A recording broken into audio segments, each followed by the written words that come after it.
Hi, my name is Patrick, and welcome to British Council's English Tips video. I often ask my students, how many people are in your family? Now, a typical response is, my family have 5 people. Did you see the mistake? Now, a native speaker intuitively sees this as incorrect. The correct response should have been, my family has 5 people. But why?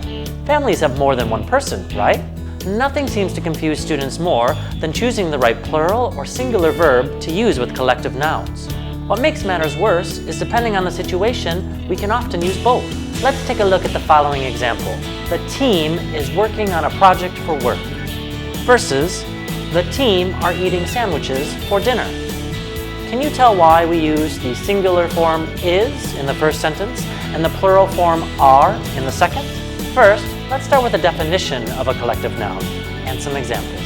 A collective noun is a noun that consists of more than one person, place, thing, animal, or idea. For example, let's take the word team. Now, a team consists of more than one person, right? But it's still a collective unit, one unit making it a collective noun. Some other examples of collective nouns include committee, organization, choir, and orchestra.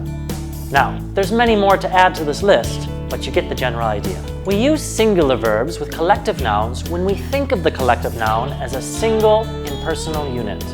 This means that each member of the group is doing the same thing together. Also, it's often used in a very impersonal context. Let's take a look at the following example. My team is going on holiday. Here, the use of the word team as a collective noun is quite impersonal.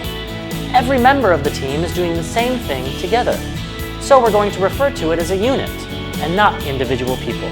We use plural verbs with collective nouns when we think about the group as individuals, all doing different things, or we want to emphasize the differences in the group. Let's take a look at the following example. The family are doing different jobs around the house today. Now, in this example, each member of the family is doing something different.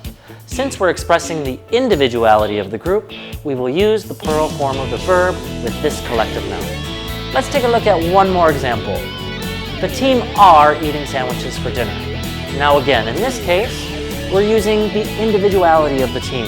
Each member is probably eating a different sandwich, and they're probably not all eating at the same time.